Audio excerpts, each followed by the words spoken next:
اعوذ باللہ من الشیطان الرجیم بسم اللہ الرحمن الرحیم السلام علیکم ورحمۃ اللہ وبرکاتہ۔ عزیز طلباء و طالبات، امید ہے کہ آپ سب اللہ تعالیٰ کے فضل و کرم سے خیر و عافیت سے ہوں گے۔ عزیز طلباء و طالبات، آج ہم اسلامیات کے باب چہارم اخلاق و آداب کے سبق نمبر 3 حقوق العباد کا مطالعہ کرتے ہیں۔ تدریسی مقاصد: اس سبق کو پڑھنے کے بعد آپ اس قابل ہو جائیں گے کہ حقوق العباد کا مفہوم بتا سکیں، یتیموں، بیواؤں، معذوروں اور مسافروں کے حقوق بیان کر سکیں۔ حقوق اور عباد دونوں عربی زبان کے لفظ ہیں۔ حق کی جمع حقوق اور عبد کی جمع عباد ہے۔ اس طرح سے حقوق العباد کے معنی ہوئے بندوں کے حقوق۔ ان میں یتیموں کے حقوق، بیواؤں کے حقوق، معذوروں کے حقوق، مسافروں کے حقوق وغیرہ شامل ہیں۔ یتیموں کے حقوق کے بارے میں اللہ تعالیٰ نے قرآن مجید میں ارشاد فرمایا: وَآتُوا الْيَتَامَى أَمْوَالَهُمْ وَلَا تَتَبَدَّلُوا الْخَبِيثَ بِالطَّيِّبِ وَلَا تَأْكُلُوا أَمْوَالَهُمْ إِلَىٰ أَمْوَالِكُمْ إِنَّهُ كَانَ حُوبًا كَبِيرًا۔ ترجمہ: اور یتیموں کا مال جو تمہاری تحویل میں ہو ان کے حوالے کر دو، اور ان کے پاکیزہ اور عمدہ مال کو اپنے ناقص اور برے مال سے نہ بدلو، اور نہ ان کا مال اپنے مال میں ملا کر کھاؤ کہ یہ بہت سخت گناہ ہے۔ اسی طرح بیواؤں کے حقوق کے بارے میں اللہ تعالیٰ نے قرآن مجید میں ارشاد فرمایا: وَالَّذِينَ يُتَوَفَّوْنَ مِنْكُمْ وَيَذَرُونَ أَزْوَاجًا وَصِيَّةً لِّأَزْوَاجِهِمْ مَتَاعًا إِلَى الْحَوْلِ غَيْرَ إِخْرَاجٍ فَإِنْ خَرَجْنَ فَلَا جُنَاحَ عَلَيْكُمْ فِيمَا فَعَلْنَ فِي أَنفُسِهِنَّ مِن مَّعْرُوفٍ وَاللَّهُ عَزِيزٌ حَكِيمٌ۔ اور جو لوگ تم میں سے وفات پا جائیں اور وہ بیویاں چھوڑ جائیں تو وہ وصیت کریں اپنی بیویوں کے حق میں نفع اٹھانے کی کہ ان کو 1 سال تک گھر سے نہ نکالا جائے، اور اگر وہ خود اپنی مرضی سے خاوند کے گھر سے نکل جائیں تو تم پر کوئی گناہ نہیں۔ آئیے مطالعہ شروع کرتے ہیں۔ مفہوم: حقوق اور عباد دونوں عربی زبان کے لفظ ہیں۔ حق کی جمع حقوق اور عبد کی جمع عباد ہے۔ اس طرح سے حقوق العباد کے معنی ہوئے بندوں کے حقوق۔ ہر انسان پر دوسروں کی کچھ ذمہ داریاں ہوتی ہیں جن کی ادائیگی اس انسان پر فرض ہوتی ہے۔ دوسروں کی انہی ذمہ داریوں کو اصطلاح میں حقوق العباد کہا جاتا ہے۔ یتیم کے حقوق: اصطلاح میں یتیم سے مراد وہ بچہ ہوتا ہے جس کا والد فوت ہو گیا ہو۔ اسلام میں یتیم بچوں کے ساتھ اچھا سلوک کرنے کا حکم ہے۔ ان بچوں کے ساتھ برا سلوک نہ کیا جائے، ان کی حق تلفی نہ کی جائے، اور نہ ہی ان کے مال و جائیداد پر ناجائز قبضہ کیا جائے، بلکہ ان کی مکمل سرپرستی کی جائے، ان کے ساتھ حسن سلوک سے پیش آیا جائے، ان کی ضروریات کا خیال رکھا جائے، ان کے مال و جائیداد کی اس وقت تک نیک نیتی سے حفاظت کی جائے جب تک وہ اپنی جائیداد سنبھالنے کے قابل نہ ہو جائیں۔ یتیموں کے مال کی حفاظت کے بارے میں قرآن پاک میں ارشاد ہوا ہے: وَآتُوا الْيَتَامَى أَمْوَالَهُمْ وَلَا تَتَبَدَّلُوا الْخَبِيثَ بِالطَّيِّبِ وَلَا تَأْكُلُوا أَمْوَالَهُمْ إِلَىٰ أَمْوَالِكُمْ إِنَّهُ كَانَ حُوبًا كَبِيرًا۔ ترجمہ: اور یتیموں کا مال جو تمہاری تحویل میں ہو ان کے حوالے کر دو، اور ان کے پاکیزہ اور عمدہ مال کو اپنے ناقص اور برے مال سے نہ بدلو، اور نہ ان کا مال اپنے مال میں ملا کر کھاؤ کہ یہ بہت سخت گناہ ہے۔ سورۃ النساء آیت نمبر 2۔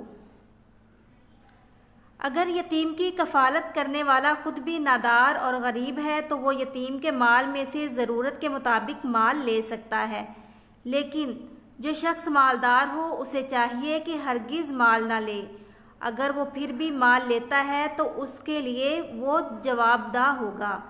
قرآن مجید میں اللہ تعالیٰ کا ارشاد ہے: وَلَا تَأْكُلُوهَا إِسْرَافًا وَبِدَارًا أَن يَكْبَرُوا وَمَنْ كَانَ غَنِيًّا فَلْيَسْتَعْفِفْ وَمَنْ كَانَ فَقِيرًا فَلْيَأْكُلْ بِالْمَعْرُوفِ۔ ترجمہ: اور جو شخص آسودہ حال ہو اس کو ایسے مال سے قطعی طور پر پرہیز رکھنا چاہیے اور جو بے مقدور ہو وہ مناسب طور پر یعنی بقدر ضرورت کچھ لے لے۔ سورۃ النساء آیت نمبر 6۔ یتیموں کے سرپرستوں پر لازم ہے کہ وہ مناسب وقت پر ان کی شادی کا بندوبست بھی کریں۔ اگر جائیداد کی تقسیم میں یتیم لوگ بھی آ جائیں تو انہیں بھی وراثت میں سے کچھ حصہ دے دیا جائے اور ان سے اچھا سلوک کیا جائے۔ اللہ تعالیٰ کا ارشاد ہے وَإِذَا حَضَرَ الْقِسْمَةَ أُولُو الْقُرْبَى وَالْيَتَامَى وَالْمَسَاكِينُ فَارْزُقُوهُم مِّنْهُ وَقُولُوا لَهُمْ قَوْلًا مَّعْرُوفًا۔ ترجمہ: اور جب میراث کی تقسیم کے وقت غیر وارث رشتہ دار یتیم اور محتاج آ جائیں تو ان کو بھی اس میں سے کچھ دے دیا کرو اور ان سے شیریں کلامی سے پیش آیا کرو۔ سورۃ النساء آیت نمبر 8۔ ایک اور جگہ ارشاد فرمایا فَأَمَّا الْيَتِيمَ فَلَا تَقْهَرْ۔ ترجمہ: سو کسی یتیم پر سختی نہ کرو۔ سورۃ الضحیٰ آیت نمبر 9۔ یتیم کی کفالت کرنے اور ان سے اچھا سلوک کرنے کی اہمیت کا اندازہ حضرت محمد صلی اللہ علیہ وآلہ وسلم کی احادیث سے لگایا جا سکتا ہے۔ آپ صلی اللہ علیہ وآلہ وسلم نے فرمایا، ترجمہ: میں اور کسی یتیم کی کفالت کرنے والا جنت میں ان 2 انگلیوں کی طرح ساتھ ساتھ ہوں گے۔ مشکات حدیث کی کتاب ہے۔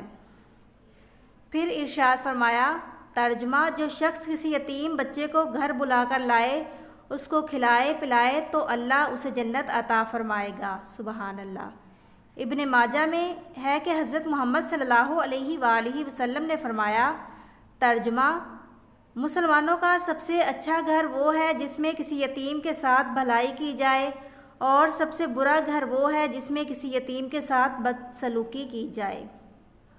عزیز طلباء و طالبات، اب ہم مشقی سوال نمبر 1 درج ذیل سوالات کے جوابات لکھیے کہ جز نمبر 1 یتیموں کے حقوق تفصیل سے لکھیے کا جواب دیکھتے ہیں۔ جواب یہاں سے شروع ہو رہا ہے۔ یتیم کے حقوق۔ اصطلاح میں یتیم سے مراد وہ بچہ ہوتا ہے، یہاں سے لے کر یہاں تک جواب ہے۔ ابن ماجہ میں ہے کہ حضرت محمد صلی اللہ علیہ وآلہ وسلم نے فرمایا، ترجمہ: مسلمانوں کا سب سے اچھا گھر وہ ہے جس میں کسی یتیم کے ساتھ بھلائی کی جائے اور سب سے برا گھر وہ ہے جس میں کسی یتیم کے ساتھ بدسلوکی کی جائے۔ یہاں تک جواب ہے۔ سوال نمبر 2 درج ذیل سوالات کے مختصر جوابات لکھیے کہ جز نمبر 1 حقوق العباد کا مفہوم لکھیے کا جواب دیکھتے ہیں۔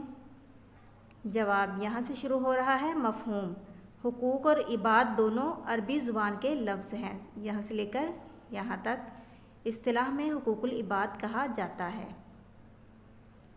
جز نمبر 2 یتیموں کے حقوق کے بارے میں ایک قرآنی آیت اور ایک حدیث کا ترجمہ لکھیے۔ جواب یہاں سے شروع ہو رہا ہے۔ عزیز طلباء و طالبات، آپ یہاں لکھیں گے اللہ تعالیٰ نے قرآن مجید میں ارشاد فرمایا فَأَمَّا الْيَتِيمَ فَلَا تَقْهَرْ۔ ترجمہ: سو کسی یتیم پر سختی نہ کرو۔ سورۃ الضحیٰ آیت نمبر 9۔ اسی طرح حدیث میں آپ لکھیں گے کہ آپ صلی اللہ علیہ وآلہ وسلم نے ارشاد فرمایا، ترجمہ: میں اور کسی یتیم کی کفالت کرنے والا جنت میں ان 2 انگلیوں کی طرح ساتھ ساتھ ہوں گے۔ عزیز طلباء و طالبات، اب ہم عربی گرامر کے سوالات کا مطالعہ کریں گے۔ سوال نمبر 7 کل حرکات کتنی ہیں اور کون کون سی ہیں؟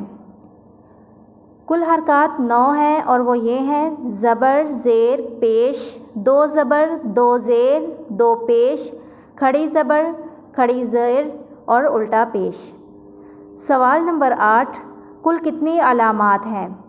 کل 4 علامات ہیں اور وہ یہ ہیں: جزم، شد، بڑی مد، چھوٹی مد۔ عزیز طلباء و طالبات، آپ نے سوال نمبر 7 اور 8 کو اپنی کاپی پہ لکھ لینا ہے اور اچھے سے ذہن نشین کرنا ہے۔ دعاؤں میں یاد رکھیے۔ اللہ حافظ۔